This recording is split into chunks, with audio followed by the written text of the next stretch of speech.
The grease in this kitchen doesn't just coat the tiles. It tastes like a copper penny resting on a dead man's tongue. I stood by the industrial grill, scraping a blackened spatula against the iron, the sound a rhythmic screech that mimicked the dying cicadas outside. The air in the diner was thick, a carcinogenic soup of old lard, ozone, and the kind of stillness that precedes a funeral. Above us, the fluorescent tubes flickered with the jagged intensity of a migraine, casting a strobe light sickness over the linoleum floors. They hummed, a low, electric thrum that vibrated in my teeth, the static of 1,000 buried voices trying to find a frequency. Across the counter stood Leo. He was young, far too young for a place that aged you by the decade every hour. He had that soft, unblemished look of someone who still believed the world operated on logic and sunlight. His uniform was a crisp, blinding white that hurt my eyes, a stark contrast to the amber dimness of the dining room where the shadows seemed to have teeth. I watched him fidget with his name tag, his fingers trembling slightly as he tried to pin it over a heart that was beating much too fast. He didn't know yet that the diner could hear that heartbeat. He didn't know that in this town, fear was a dinner bell. I stopped scraping. The silence that rushed back in was heavy, pushing against my eardrums like deep-sea pressure. I looked at him, really looked at him, and for a second, I didn't see Leo. I saw Sarah. I saw the way her ponytail used to swing when she laughed, before her laughter turned into a rhythmic sobbing that eventually just stopped. She had been gone for 3 days, but the diner hadn't let go of her scent. It was there, beneath the onions and the bleach, the metallic tang of terror. "Listen close, kid," I said, my voice sounding like gravel being ground into a wound. Orientation here isn't about the menu. It isn't about the shift differential or how to work the shake machine. It's about survival. You're not a server. You're a warden. And this place? This place is a cage that's forgot which side of the bars it's on. I walk him toward the back, past the coffee carafes that were stained with the sediment of 1,000,000 sleepless nights. I pointed to the clock on the wall. It was an old, round thing with a cracked glass face. The second hand didn't sweep. It twitched, struggling against an invisible resistance. "You see that?" I whispered. "Time works different here. It stretches. It rots. Between midnight and dawn, the minutes become miles. If you stop moving, the shadows catch up. If you start thinking about home, the walls start closing in. You keep your head down, you keep your hands busy, and you never, ever look into the corners of the ceiling where the darkness pools like spilled ink." Leo looked around, his eyes wide and glassed over with a growing, nauseous realization. The amber light caught the sweat on his forehead, making his skin look like yellowed parchment. He pointed a shaking finger toward table 7, the one perpetually draped in a reserved sign, despite no one ever sitting there in the light of day. "Why is it so cold over there?" he asked, his voice cracking like dry wood. "Because the air there isn't ours," I told him, stepping closer so my shadow eclipsed his. "That table belongs to the things that were here before the town was built, things that are still waiting for their order to be served. You don't look at table 7. You don't clean it. You don't even acknowledge the temperature drop when you walk past it. To this diner, you are an intruder, a blood-filled battery keeping the lights on. If you want to see the sun again, you have to convince the building you're part of the furniture." I led him to the staff locker room, a cramped, windowless void that smelled of damp wool and old cigarettes. I kicked open the bottom locker. It was empty, save for a single, dried-out hair tie and a smudge of lipstick on the metal interior. Sarah's locker. The diner hadn't even let her take her ghost with her. She was fast, I said, watching Leo flinch at the mention of his predecessor. She was smart. She knew the rules. But she made the mistake of feeling sorry for one of them. She looked into a pair of eyes that weren't eyes, and she saw a reflection she recognized. That's how it gets you. It mimics the things you love until you open the door. The lights above us surged, a blinding white flash that made the room scream with electric heat before plunging us into a murky, bruised purple. In that half-second of darkness, I felt something brush past my shoulder, a cold, frantic pressure, like a bird trapped in a box. Leo gasped, a wet, choking sound, and I grabbed his arm, my fingers digging into his bicep until he winced. "Don't move," I hissed into his ear. "The dark is a mouth. Don't let it see your teeth." We stood there for a heartbeat that lasted an eternity, the only sound the frantic clicking of the cooling grill and the distant, rhythmic thumping from the walk-in freezer, a sound like a heavy heart beating against a ribcage of steel. The amber glow slowly bled back into the room, revealing the diner exactly as it was, empty, rotting, and hungry. I let go of his arm. He was pale, a ghostly shade of grey that suggested his soul was already halfway out the door. He looked at the exit, the heavy glass door that led out into the swirling, unnatural fog of the town. I knew what he was thinking. He wanted to run. He wanted to sprint into that mist and never look back. "Go ahead," I said, my voice devoid of any warmth. "Try the door. See if the street is still there, or see if the fog has already swallowed the road, leaving nothing but a void that goes on forever." Leo took a step toward the exit, his hand reaching for the chrome handle. He stopped when he saw the reflection in the glass. It wasn't the parking lot. It wasn't the street lights. It was the interior of the diner, stretched and distorted, with a version of himself standing behind him, a version whose eyes were missing, replaced by the same thumbprint hollows I'd seen in my dreams. He pulled his hand back as if the metal were white-hot. He turned back to me, his face a mask of pure, unadulterated dread. The lethal orientation was over. He understood now. There was no leaving the graveyard shift. There was only the long, slow process of being consumed. "Grab the pot, kid," I said, turning back to the grill as the clock's second hand gave a violent, spasmodic jerk toward midnight. "The first bus is coming, and the passengers don't like to be kept waiting." The fluorescent light above the counter popped, a shower of glass rain falling into the sink, but neither of us moved. We just stood there in the flickering amber gloom, two shadows waiting for the world to end, or for the sun to rise, whichever came first. And in this town, the sun was always a long, long way away.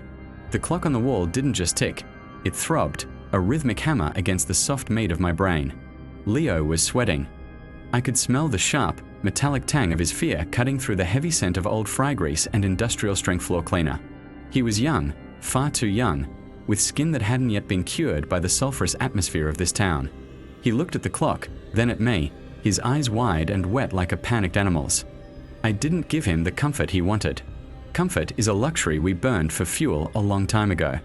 I just watched the minute hand crawl toward the top, a jagged obsidian needle stitching the shroud of the night together.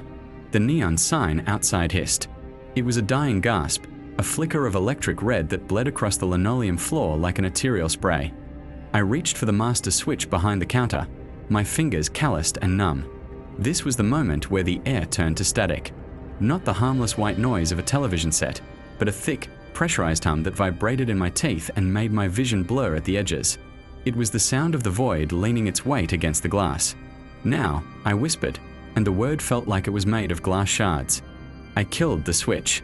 The world didn't just go dark, it ceased to exist. The diner became a hollow ribcage, and we were the tiny, trembling parasites caught inside it. The only thing left was the faint, rhythmic pulse of the neon sign's cooling gas, a ghost of a glow that barely touched the tips of our boots. I held my breath, counting the seconds in my head. 1, 2, 3. Outside, the fog didn't just roll in. It arrived with a physical presence, a grey, suffocating wall that swallowed the road, the gas pumps, and the very concept of a horizon. In this town, the fog is not weather. It is a digestive fluid. Then came the shadow. It was a vertical wound in the grey, a towering, impossible shape that lacked any definition of bone or muscle. It was just a void walking through a vacuum. It didn't have feet, yet the ground seemed to groan under its passage. It moved with a sickening, stop-motion stutter, appearing 10 feet closer every time the static in the air flared. Leo gasped, a wet, choke sound. I felt him move. In the pitch black, his youth was a beacon, a warm pulse of life that the thing outside could surely feel. He was staring at the glass, his mouth hanging open, his mind unraveling as he tried to categorize the nightmare on the other side of the pane. The thing was 12 feet tall, maybe more. It lacked a face, possessing only a jagged, uneven surface where features should have been, like a cliffside worn down by centuries of salt and sorrow. It stopped just inches from the glass. The air in the diner grew cold, the kind of cold that doesn't just bite the skin but freezes the marrow in your bones. I could hear the glass of the front door begin to groan, the atoms screaming as they were subjected to a pressure that shouldn't exist in our reality. Leo's breathing was coming in short, ragged bursts. He was breaking. I could feel the snap coming before it happened. He's cold, Leo whimpered, his voice a thin, brittle thread. "Marcus, he's out there in the cold. We have to let him in. He's just standing there." "Shut your mouth," I hissed, but the static was so loud now it felt like my own words were being shredded. Leo didn't hear me. Or maybe he heard something else. Something calling from the other side of the threshold. He took a step toward the door. His boots squeaked on the grease-slicked floor, a sound like a dying bird. He reached out a hand, his fingers trembling, aiming for the deadbolt. He was going to open it. He was going to let the vacuum in. The thing outside leaned forward, its lack of a face pressed against the glass, and for a second, the faint red neon reflected in the nothingness of its head, creating two glowing, hateful pinpricks of light. "Don't," I roared, but the sound was swallowed by a sudden, violent surge of white noise. Leo's hand touched the metal of the lock. I didn't think. I couldn't afford to think. I lunged across the counter, my boots skidding on the floor as I threw my entire weight into him. We collided with a sickening thud of meat and bone. I wrapped my arm around his throat and slammed him back against the industrial refrigerator. My other hand clamped over his mouth to stifle the scream I knew was coming. He fought me, his eyes rolling back in his head, his hands clawing at my forearms. He wasn't seeing me. He was seeing the silhouette, the grand and terrible majesty of the end of the world. "Look at me, you idiot," I growled into his ear, my voice vibrating through his skull. "Look at me and count. 51, 52, 53. The shadow outside pressed its palms against the glass. There were too many fingers, and they were too long, like the legs of a drowned spider.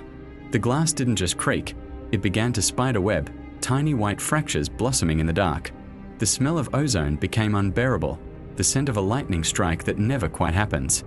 I held Leo tighter, pinning him with my knees, feeling his heart hammering against his ribs like a bird in a cage.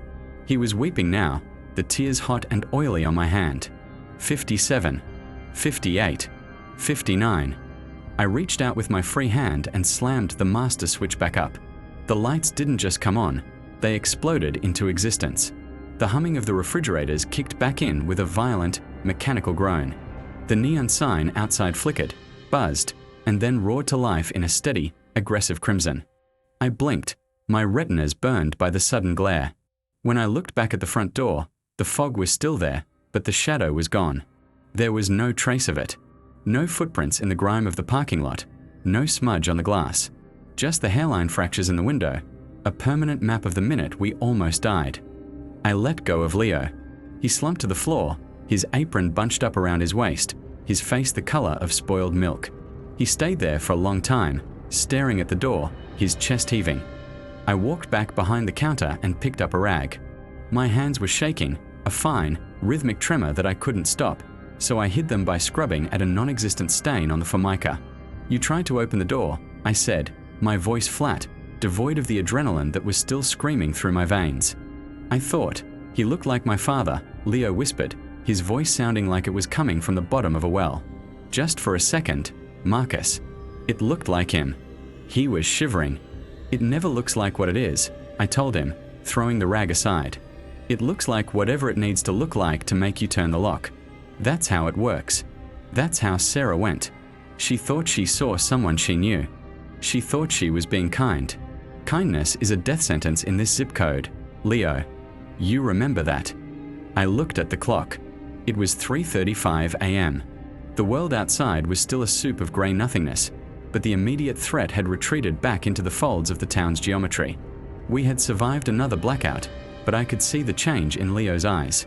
The naive light was gone, replaced by a hollow, flickering dread. He was starting to see the edges of the cage.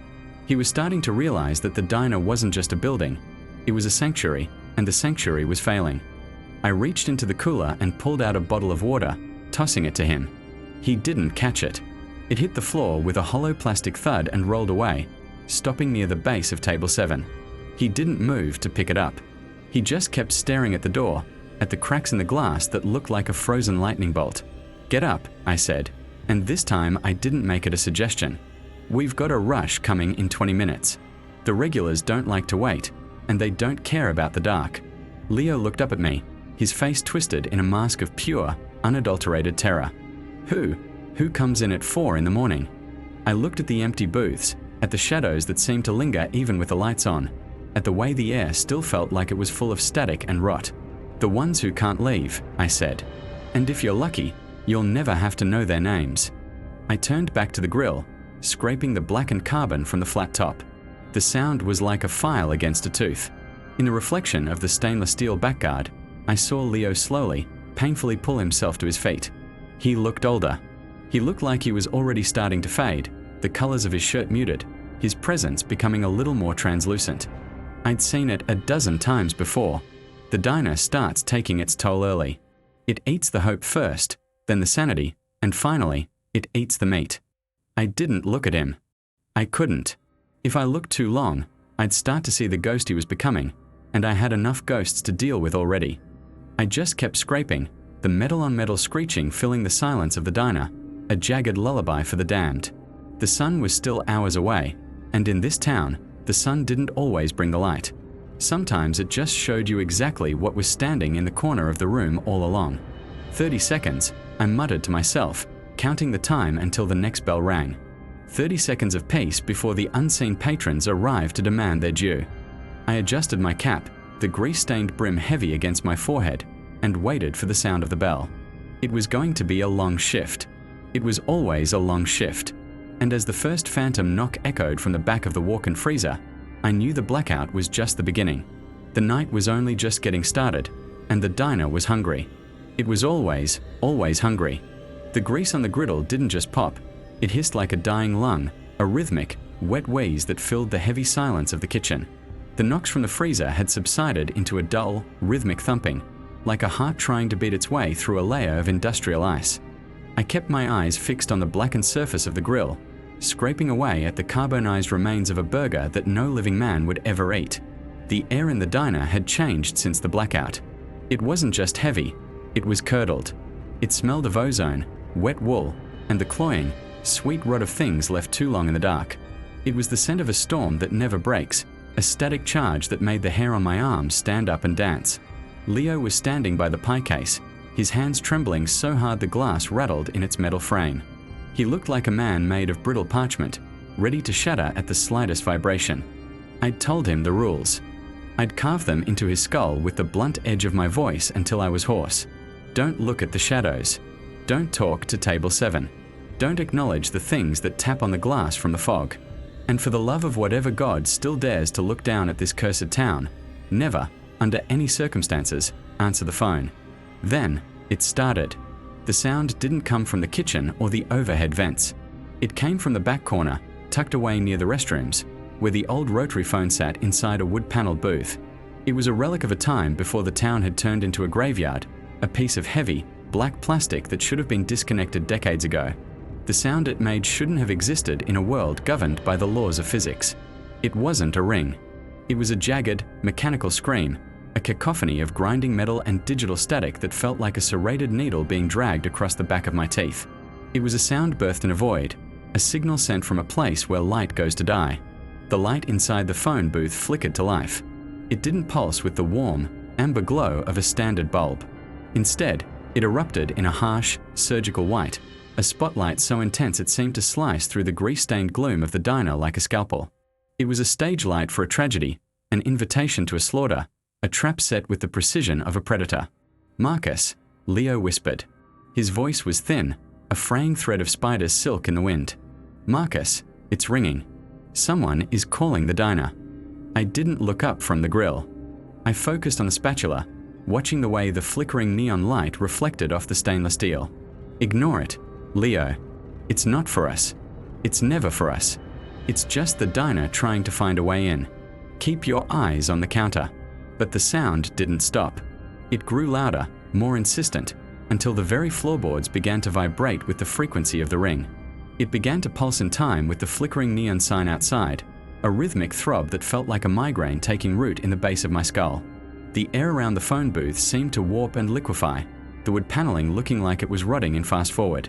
Dark, oily stains of phantom moisture spread across the grain, smelling of swamp water and old copper. The static in the air was so thick now that I could see it, tiny, grey flecks of non-existence dancing in the air, a swarm of invisible insects crawling toward the source of the noise. Leo was moving before I could drop the spatula. He was drawn to that surgical white light like a moth to a funeral pyre. He walked with his head tilted at an unnatural angle, his eyes wide and glazed, two empty mirrors reflecting the sterile glare of the booth. The naivety I had tried to burn out of him was still there, a flickering candle that the diner was about to snuff out. "Leo, get back to the counter." I barked, but my voice felt muffled, as if the diner was swallowing the sound, digesting my words before they could reach his ears.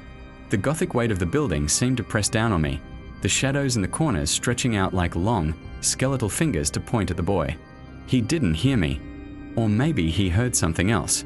Maybe he heard a voice beneath the screeching, a frequency designed specifically for his ears. He reached the booth, his hand hovering over the heavy black receiver. The harsh light made his skin look translucent, revealing the blue, pulsing veins beneath his flesh like a roadmap of his own mortality. He looked so small, so fragile against the encroaching void of the diner's architecture. He picked it up. The world went silent. The hum of the refrigerators, the sizzle of the fat, the thumping from the freezer, it all vanished in a heartbeat. There was only the void. I stood frozen in the kitchen, the spatula heavy and useless in my hand, watching the boy commit the ultimate sin of the graveyard shift. He pressed the receiver to his ear, his face turning a sickly, ashen shade of grey. "Hello." He breathed. The word was a death knell. I could hear it from across the room. It wasn't a voice that travelled through the air. It was a voice that manifested directly in the marrow of the bone. It was a sweet, melodic whisper, but the pitch was fundamentally wrong, layered with a low-frequency growl that vibrated in my very teeth. It sounded like a little girl, but the cadence was off, as if the entity speaking had never actually used human vocal cords before and was guessing at how they functioned. It was a sound of rotting sweetness, like lilies left in a closed casket. The girl on the other end spoke, and though I wasn't holding the receiver, the words carved themselves into the air between us, cold and sharp as a razor blade. "He's sitting right behind you," she whispered. The words were followed by a sound like a wet lung collapsing. Leo's eyes didn't just widen, they seemed to retreat into his skull, his pupils shrinking to pinpricks of pure terror. The color drained from his lips, leaving them a bruised, necrotic purple. He didn't move for a heartbeat, 2, 3. The silence in the diner was absolute, a vacuum that sucked the breath from my lungs. Then, with a jerky, unnatural motion, like a marionette being yanked by a drunk and malicious puppeteer, Leo spun around.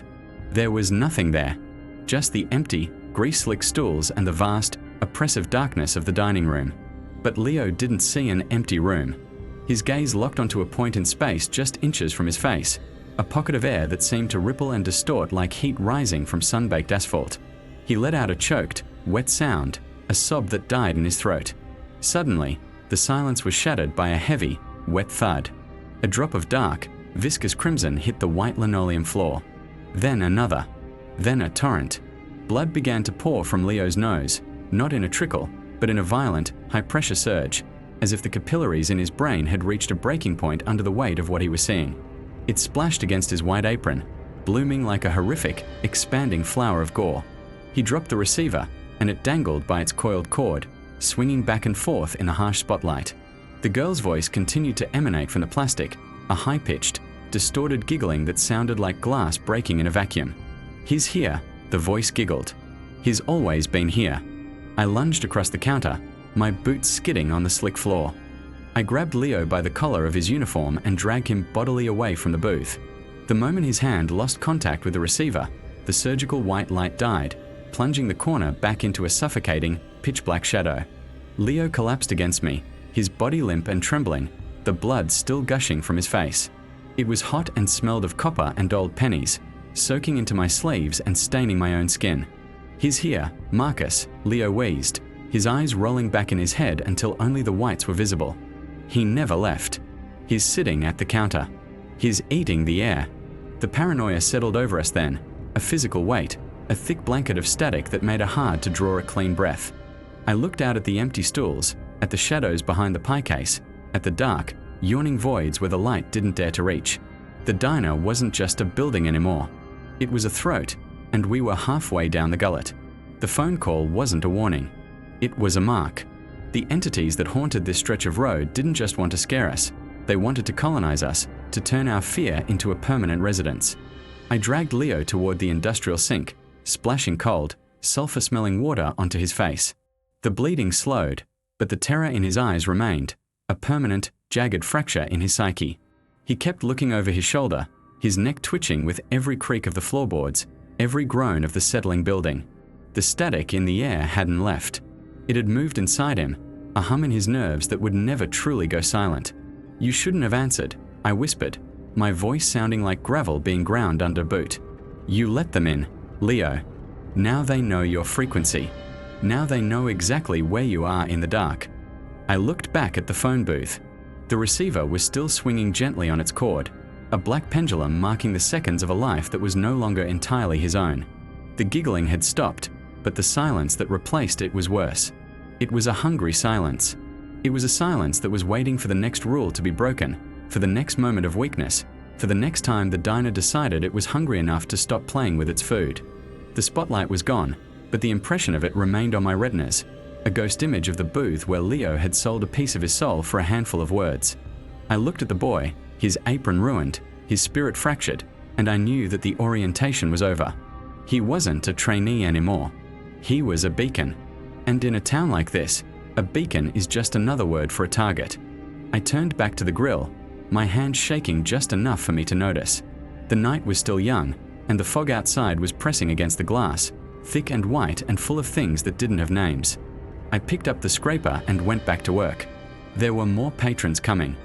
I could feel them gathering in the mist, waiting for the neon sign to flicker, waiting for the 3:33 blackout, waiting for the moment Leo finally realized that he wasn't just working the graveyard shift, he was part of the graveyard itself. The diner groaned, a deep, structural sound that vibrated through the soles of my boots.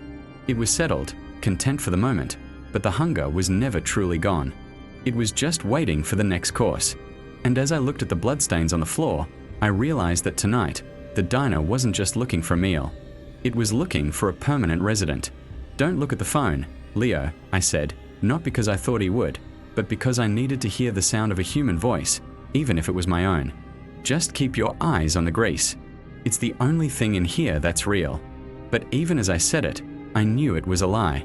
The grease, the grill, the boy, the blood, it was all just props in a play written by something that lived in the static. The only thing that was real was the phone call, and the voice of a little girl who knew exactly who was sitting in the dark, waiting for us to turn our backs. The night was only getting started, and the diner was always hungry. It was a stomach made of chrome and neon, and we were already being digested. I could feel the walls closing in, the gothic architecture of the place shifting, the shadows becoming more solid than the walls they inhabited. I gripped the handle of the spatula until my knuckles turned white, listening to the drip, drip, drip of blood hitting the floor, a clock counting down to a midnight that would never end.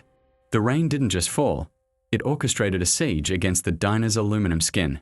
It was a rhythmic, violent drumming, the sound of a million microscopic fingers trying to scratch their way through the roof. Outside, the world had dissolved into a churning grey soup, a liquid static that swallowed the highway and the pine trees until we were nothing but a fluorescent island floating in a void of falling water.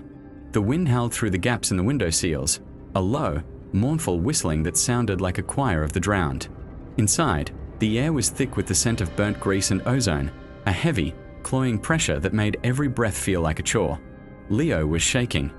I could see the tremor in his hands as he wiped down the counter, his eyes darting toward the darkness beyond the glass every time a flash of lightning illuminated the skeletons of the oaks across the road. The light was wrong, too white, too sharp, stripping the color from the room and leaving behind a world of harsh blacks and skeletal grays. Then, the bell above the door chimed. It wasn't a cheerful sound.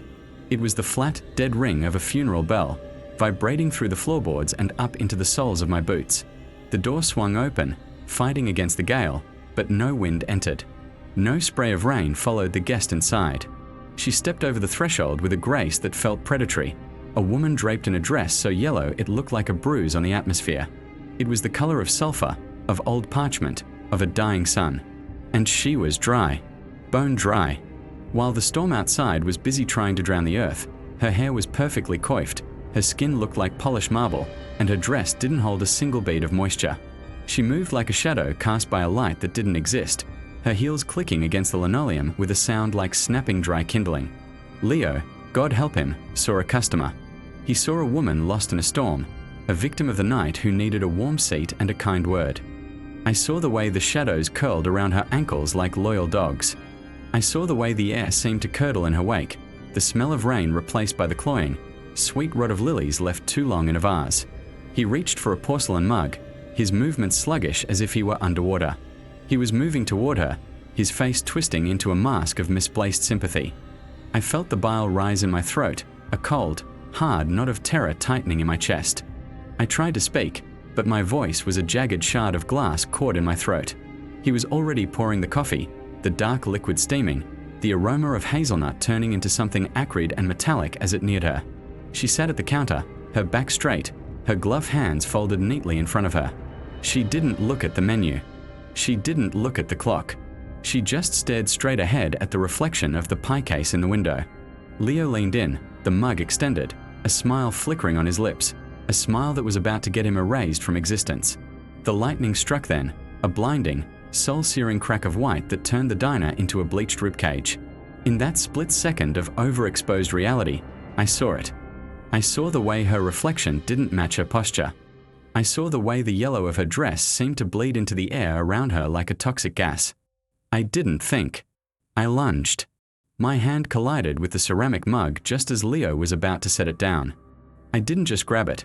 I struck it with a violence born of pure, unadulterated panic. The cup shattered against the floor, a spray of hot coffee and white shards erupting across the tile. The sound was like a gunshot in the heavy silence. Leo gasped, recoiling, his eyes wide and wounded, looking at me as if I had finally lost my mind. But I wasn't looking at him. I was looking at her. The woman didn't flinch. She didn't react to the scalding liquid that had splattered across her yellow hem, a hem that remained impossibly, terrifyingly dry. Slowly, with a mechanical precision that made my teeth ache, she turned her head toward us. The movement was silent, the vertebrae of her neck clicking in a rhythm that matched the ticking of the grandfather clock in the corner. The facade didn't just crack, it dissolved. The soft, porcelain features of her face seemed to melt, the skin stretching and sagging like wet wax. Where her eyes should have been, there was nothing. No lids, no lashes, no orbs of glass or flesh. Instead, there were two deep, jagged indentations, as if someone had pressed their thumbs deep into soft clay and dragged the spirit right out of the skull. They were twin voids, pits of absolute nothingness that drank the sterile white light of the diner and gave nothing back. She opened her mouth, and the sound that came out wasn't a voice. It was the sound of a radio tuned to a dead frequency, a hiss of white noise and distant, distorted screams. The air in the diner dropped 20 degrees in an instant. My breath came out in a ragged plume of frost. Beside me, Leo began to whimper, a high, thin sound that set my nerves on edge. The voids where her eyes should have been fixed on us, or rather, they fixed on the space where our souls were anchored. I could feel the pull of those empty thumbprints, a vacuum reaching out to claim the warmth in my blood. The lightning flashed again, and for a heartbeat, her face was a skull wrapped in yellow silk, a grinning specter of the void that lived in the heart of this town. The yellow dress wasn't fabric. As she leaned forward, the light caught the texture, revealing it to be a mass of tiny, writhing undulations, like the skin of a cephalopod or a field of microscopic maggots dyed the color of a jaundiced lung. She reached out a hand, her fingers unnaturally long, the joints bending in directions that defied anatomy. I grabbed Leo by the collar of his uniform, dragging him back toward the grill, my boots sliding through the spilled coffee and broken porcelain. The woman in the yellow dress rose from her stool, her movements fluid and terrifyingly silent. She didn't walk, she drifted, the yellow hem of her garment trailing across the floor like a stain that refused to be cleaned. The sterile white lights above us began to flicker and pop, glass raining down like diamond dust. Each flash of the dying bulbs revealed her closer than she was before. She was a flicker frame horror, a glitch in the fabric of the world. In the darkness between the strobes, I could hear her breathing, a wet, rattling sound, like lungs filled with silt. She reached the edge of the counter, her hand resting on the stainless steel.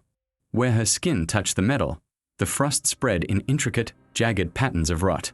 She leaned her head to the side, those empty, thumb-pressed sockets searching for the light in Leo's eyes. He was paralyzed, a rabbit caught in the glare of a predatory star. I felt the roar of the storm outside reach a crescendo, the wind screaming through the vents, smelling of ancient earth and forgotten graves. The woman in yellow opened her mouth wider, the static intensifying until it was a physical weight against my eardrums. I reached for the heavy iron skillet on the range, not because I thought I could kill her, but because I needed something solid in a world that was turning to smoke and shadow. Then, just as suddenly as she had arrived, the lightning died. The thunder let out one final, world-shaking groan, and the diner was plunged into a thick, suffocating darkness. I held my breath, the only sound the frantic, uneven thudding of my own heart and Leo's ragged sobbing. When the emergency lights hummed to life, casting a sickly red glow over the room, the stool was empty. The counter was cold. The only evidence she had ever been there was the shattered mug on the floor and the faint, lingering scent of lilies and ozone. I looked down at the coffee spill. In the center of the dark puddle, the liquid had frozen into the perfect shape of a human thumbprint. I didn't let go of Leo's collar for a long time. I just stood there, staring at the empty door, knowing that the storm wasn't over and that the diner had only just begun to feast on the new meat. The yellow dress was gone, but the void she left behind was still there, sitting at the counter, waiting for the next time the lights failed. I looked at the clock. It was only 3:34 a.m. We still had a lifetime to go before dawn. The silence in the diner wasn't empty. It was heavy, like the air inside a tomb that had been sealed for 1,000 years. It pressed against my eardrums, a rhythmic, pulsing pressure that synced with the flickering of the overhead fluorescence. We had survived the woman in the yellow dress, but the victory felt hollow, a temporary reprieve granted by a predator that wasn't quite hungry enough yet. Leo was vibrating. Not shaking, but vibrating at a frequency that made my teeth ache. He stood by the coffee station, his hands hovering over a pot of burnt decaf, his eyes fixed on nothing. The kid was leaking. Not blood, not yet, but his sanity was dripping out of him in slow, invisible heaves. I could smell it on him, a scent like ozone and sour milk. It's the smell of a man who has realized the world doesn't have floorboards anymore, just an endless, reaching void beneath his boots. I tried to keep busy. I scraped the grill until the metal screamed, a jagged, visceral sound that sliced through the static humming in the walls. I didn't like the way the shadows were moving in the corners of the booths. They weren't just shadows. They were thick, ink-black stains that seemed to be absorbing the light rather than being caused by its absence. Every time I looked away and back again, the stains had crept an inch closer to the counter. The diner was digesting us, breaking down our resistance with the slow, methodical grinding of a stomach lining. Leo didn't say a word when he finally moved. He didn't look at me. He just turned, his movements stiff and mechanical, and began walking toward the back hallway. The hallway led to the storage room, the walk-in, and the men's room. It was a throat of narrow wood and peeling wallpaper that always felt 20 degrees colder than the rest of the building. I watched him go, my hand tightening around the handle of the spatula. I knew I should stop him. I knew the rules. You don't go into the dark alone. You don't look into the shadows for too long because eventually, they look back with eyes you weren't meant to see. But the despair had its hooks in me, too. A leaden, grey weight sat in my chest, telling me that it didn't matter. Whether he went to the bathroom or stayed at the grill, the result was written in the grease-stained ledger of this place. I waited 30 seconds. The hum of the diner grew louder, a low-frequency roar that sounded like 1,000 voices whispering at once, just beneath the threshold of hearing. It was a chorus of the lost, a static-filled requiem for every soul that had ever punched a clock in this hellhole and never punched out. I couldn't let him go. Not yet. I didn't want to be alone with the things that lived in the kitchen vents. I followed him. The hallway felt miles long, the walls leaning in, the floral wallpaper rotting and weeping a dark, viscous fluid that smelled of copper. The light at the end of the hall, the single bulb above the men's room door, was flickering in a frantic Morse code of distress. I pushed the door open. The air inside was thick with the scent of old bleach and something ancient, something that smelled like wet earth and stagnant water. Leo was there. He was standing in front of the sink, his hands gripping the porcelain so hard his knuckles were white as bone. The lighting was distorted, the single bulb casting high-contrast shadows that carved deep, black canyons into his face. He looked 100 years old, but he wasn't looking at the sink. He was staring into the mirror. The mirror in the men's room wasn't just glass and silvering. It was a wound. The edges were black with rot, the surface warped and rippled like a dark pond. I stepped up behind him, my reflection appearing in the glass, but it was wrong. My reflection was grey, my eyes hollowed out pits of shadow, my skin looking like parchment stretched over a skull. But it was what was behind us in the reflection that made my heart stop. In the mirror, the bathroom was gone. Behind Leo's reflection, the diner was visible, but it wasn't the empty, decaying wreck we were currently standing in. In the glass, the diner was teeming with life, or a mockery of it. The booths were full of shapes, grey, translucent figures with elongated limbs and faces that shifted like static on a television screen. They were eating plates of grey sludge, their movements jerky and unnatural. And there, in the center of it all, was the reflection of the kitchen. I saw the grill, glowing with a sickly green fire. I saw Sarah. She was there, her skin the color of a bruise, her eyes wide and staring, flipping burgers that bled black bile. She looked up, her gaze piercing through the glass, through the dimensions, and she smiled. It wasn't a smile of recognition, it was a smile of hunger. But the most terrifying part was Leo. In the reflection, Leo was already behind the counter. He was wearing a grease-stained apron, his hands moving with a frantic, mindless energy. He was pouring coffee into the cups of the ghosts, his face a mask of serene, vacant joy. He looked happy. He looked like he belonged. He was working the graveyard shift alongside the dead, a permanent fixture of the diner's eternal machinery. The reflection Leo turned and looked at the real Leo. He beckoned. He held out a hand that was translucent at the fingertips, fading into the void of the diner's background. "Look at me, Marcus," Leo whispered, his voice sounding like it was coming from the bottom of a deep well. "I don't have to be afraid anymore. The hard part is almost over. I can see the schedule. My name is already on the board." "Leo, get away from the glass," I growled, but my voice lacked conviction. The despair was a physical weight now, a hand pressing down on my shoulders, urging me to just let go. Why fight? The diner always won. It was a cosmic predator, and we were nothing but cells being broken down to keep it running. "It's so quiet in there," Leo murmured. He leaned closer to the mirror, his nose almost touching the glass. The reflection Leo leaned into, their faces inches apart. The glass didn't look solid anymore. It looked like a thin film of oil, shimmering and translucent. The static stops. The voices stop. You just serve. You just provide. Sarah says it's okay. She says the fog isn't cold once you're part of it. "Leo."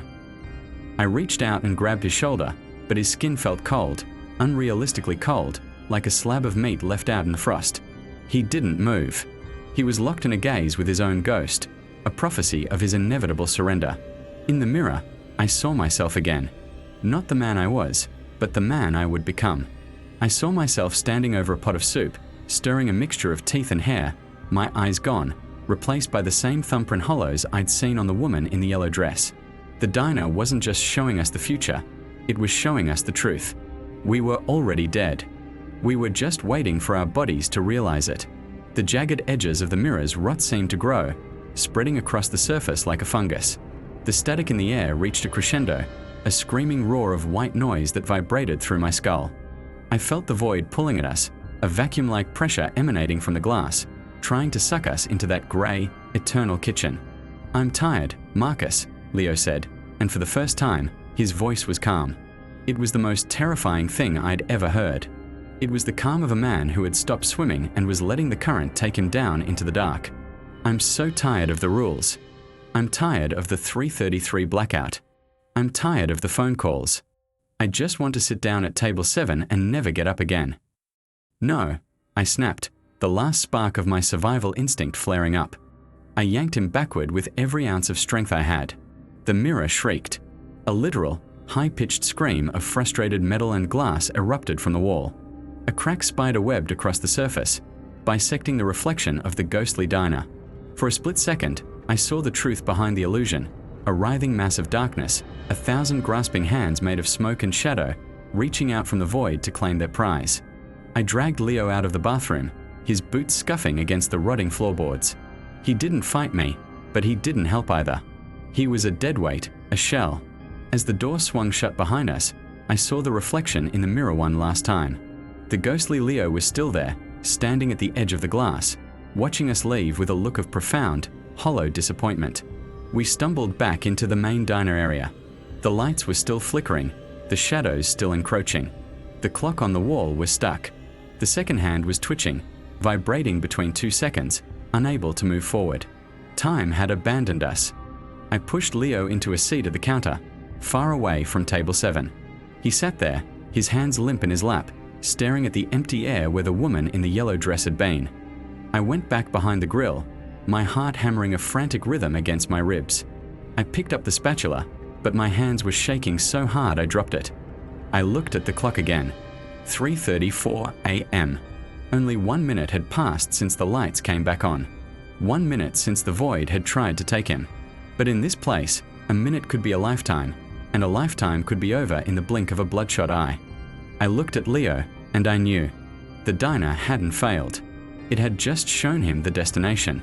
It was letting him simmer now, letting the despair tenderize him until he was ready to be consumed. The static was still there, a low, constant hum in the background of everything. It was the sound of the diner breathing. And as I looked at the back of Leo's head, I realized I wasn't looking at a new hire anymore. I was looking at a ghost who just hadn't realized he was dead yet. The prophecy was written in the glass, and the glass never lied. The hard part was over for him. The surrender had begun. I reached for a rag and started wiping the counter, moving in the same mechanical, mindless rhythm I'd seen in the mirror. I didn't want to look at the reflection in the stainless steel of the coffee urn. I knew what I'd see. I knew that the man wiping the counter and the man in the void were already becoming the same thing. The diner waited. The fog outside pressed against the windows, thick and expectant. We were the only lights left in a world of shadows, and the shadows were very, very hungry. The diner didn't just wait anymore, it breathed. I could feel the rhythmic pulse of the floorboards beneath my boots, a low, subsonic thrum that felt like a heart failing in slow motion. The air had turned viscous, a soup of ozone and copper that coated the back of my throat with every breath. The rules, the precious, life-saving rules I had spent years memorizing and enforcing like a scripture of the damned, weren't just breaking. They were rotting. They were dissolving into the grey, clotted fog that now pushed against the glass with the weight of 1,000 drowned souls. I looked over at Leo. He wasn't the boy I'd started training anymore. His skin had the grey, translucent quality of wet parchment, and his eyes were fixed on the far corner of the room. I followed his gaze and felt a cold, jagged spike of adrenaline pierce my chest, though it was quickly numbed by the heavy blanket of nihilism that had finally settled over the kitchen. There, in the back booth, the one we never seated, the one that stayed perpetually draped in shadow, sat a figure. It was wearing Leo's thrift store denim jacket. It had Leo's slumped posture. It was hunched over a plate of invisible food, its movements jerky and stuttered, like a film reel missing every third frame. The entity didn't have a face, just a blurring vortex of static where features should have been, but it was unmistakably him. It was the Leo that the diner had already decided to keep. The thermal receipt machine by the register began to hiss. It wasn't the standard chirping of an incoming order. It was a long, agonized screech of metal on paper that wouldn't stop. I walked over, my movements heavy as if I were wading through waist-deep water. I looked down at the curling white tongue of paper as it spilled onto the floor. It wasn't an order for eggs or coffee. It was just one word, printed over and over again in a font that looked like it had been scratched into the paper by a dying hand. Elio. Leo. Leo. Leo. I looked at the real Leo. He was staring at the machine, a thin line of dark, necrotic blood trickling from his ear. He wasn't screaming. He wasn't even afraid anymore. That was the worst part. The fear had been a sign of life, a spark of resistance. Now, there was only the void. Then, the jukebox clicked. It wasn't plugged in. It hadn't worked since the blizzard of '98 when a trucker had gone mad and smashed the glass with a tire iron. But the lights inside it flickered to life, a sickly, pulsating neon violet. The internal mechanism groaned, gears grinding against years of rust and dead insects, and then the music started. It was Sinatra, in the wee small hours of the morning. The voice was warped, dragging, and pitching up at random intervals, sounding like it was being filtered through a throat full of wet gravel. The lyrics didn't quite match the record. They spoke of long walks into the mist and the sweetness of stopping the struggle. The fog outside began to bleed through the door seals. It didn't drift. It crawled across the linoleum like a living thing, grey and suffocating, smelling of old graves and cold, wet stone. The dawn twilight was visible through the windows, but it brought no light, only a deepening of the grey, a transition from the pitch black of the night to the stagnant, eternal gloom of the town's appetite. Leo reached up and slowly, methodically, unpinned his name tag. His fingers didn't tremble. He placed the plastic rectangle on the counter with a soft click. He looked at me then, and for a second, I saw the ghost of the boy he had been, buried under layers of psychic erosion. His eyes were wide, vacant, and filled with the reflection of the fog. I should have grabbed him. I should have tackled him, tied him to the grill, screamed at him to stay in the light. But what light? The neon sign was humming with a dying, erratic frequency. The world outside the glass didn't exist anymore. There was only the diner and the thing that waited for us to stop pretending we were separate from it. I felt the weight of every name in my cigar box pressing against my soul. I realized then that I wasn't the survivor. I was just the record keeper for a slaughterhouse that never ran out of stock. The hard part's already over. Marcus, Leo whispered. His voice didn't sound like his own. It sounded like the wind through a ribcage. It sounded like the static from the receipt machine. It was a soft, terrifyingly peaceful sound. He didn't wait for a response. He turned toward the double doors. The entity in the back booth stood up in perfect synchronization with him, its static face shimmering with a sudden, violent intensity. The jukebox volume swelled, the distorted Sinatra crooning about the end of the road, the notes stretching out into long, mournful moans that vibrated in my teeth. Leo pushed the door open. The fog didn't rush in to meet him. It sucked him out. It pulled at his clothes, at his hair, at the very marrow of his bones. He stepped onto the asphalt of the parking lot, and within 3 strides, his silhouette began to fray. He was becoming part of the grey. He was becoming the shadow that would haunt the next boy, the next naive soul who thought they could survive a shift in a town that had forgotten the sun. I watched until there was nothing left but the swirling mist and the cold, indifferent silence of the dawn. The jukebox died with a final, mechanical wheeze. The receipt machine stopped printing. The entity in the booth was gone, leaving only a faint scent of ozone and a damp patch on the vinyl. I sighed, a long, hollow sound that felt like it entered my lungs forever. I walked over to the counter and picked up the name tag. Leo. I rubbed my thumb over the embossed letters, feeling the cheap plastic. I opened the drawer beneath the register and pulled out the old cigar box. I tucked Leo's tag in next to Sarah's, next to Dave's, next to the dozen others who had walked into the grey before him. I looked at the clock. 6 a.m. Shift's over. Or maybe it's just beginning. I went back to the kitchen, picked up a damp rag, and started wiping the counter. I had to get the grease off before the morning delivery arrived. The owner would be sending a new hire by noon. I needed to make sure the place looked clean. I needed to make sure the rules were posted clearly by the phone. Outside, the fog remained thick, a wall of grey stone that stretched to the end of the universe. I didn't look out the window. I just kept wiping the stainless steel, watching my own reflection in the metal begin to flicker, waiting for the moment my own eyes would turn to static. The diner was hungry again, and I was the only one left to feed it.